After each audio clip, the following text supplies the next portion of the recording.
Atrial fibrillation, or AF, is an irregular heartbeat. It is caused by a breakdown in the natural pacemaker that is responsible for making sure that the four chambers of the heart contract in a coordinated way to pump blood around the body. Under normal circumstances, the pacemaker first makes the two chambers at the top of the heart, called atria, contract, squeezing blood into the two lower chambers, also known as ventricles.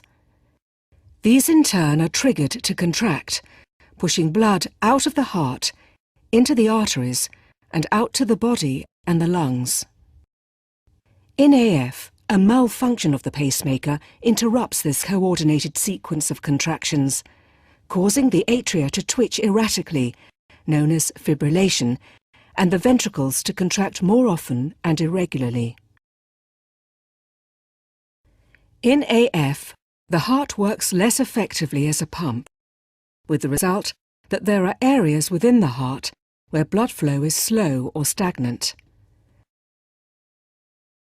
Where this happens, blood clots can form, and these account for the increased risk of stroke associated with AF.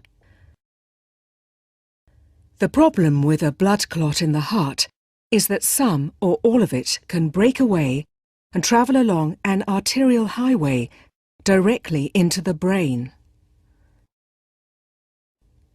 As the blood vessels branch and become ever finer, at some stage the clot or fragment of clot is going to be too large to progress any further and will block the vessel in which it is travelling.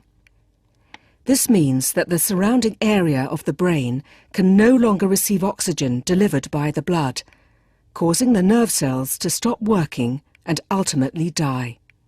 This complication is called a stroke, or more precisely, an ischemic stroke. Because clots that form in the heart may be quite big, they can block wide vessels that supply large areas of the brain.